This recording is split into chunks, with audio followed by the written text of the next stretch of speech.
உடன் இருந்தவர்களே ஜெயலலிதாவிற்கு துரோகம் செய்து கொன்றுவிட்டதாக திமுக செயல் தலைவர் மு.க.ஸ்டாலின் குற்றம் சாட்டியுள்ளார். சென்னை ஆர்கே நகர் தொகுதியில் போட்டியிடும் திமுக வேட்பாளர் மருது கணேசை ஆதரித்து நடைபெற்ற பரப்புரை கூட்டத்தில் மு.க.ஸ்டாலின், தமிழக காங்கிரஸ் கமிட்டி தலைவர் திருநாவுக்கரசர் மற்றும் மனிதநேய மக்கள் கட்சி தலைவர் ஜவாஹிருல்லா ஆகியோர் பங்கேற்றனர். அப்போது பேசிய ஸ்டாலின், தமிழகத்தில் நிதி நிலைமை சீர்கெட்டு கிடப்பதற்கும் தற்போது ஏற்பட்டுள்ள நெருக்கடி நிலைக்கும் காரணம் ஓ பன்னீர்செல்வம் தான் என குற்றம் சாட்டினார்.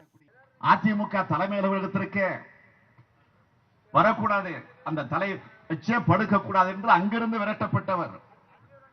அப்படி விரட்டப்பட்டவர் இந்த தொகுதியில வந்து பேசுகிறார், அம்மாவின் திட்டங்களை நிறைவேற்றப் போகிறேன் என்று. திட்டமிட்டு அம்மாவை கொன்ற பாவிகளாச்சரிங்க.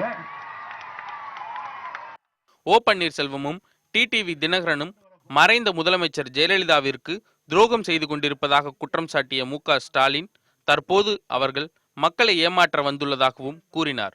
டிடிவியும் இணைந்து இன்றைக்கு அம்மையார் ஜெயலலிதா அவர்களுக்கு துரோகம் செய்தவர்கள்.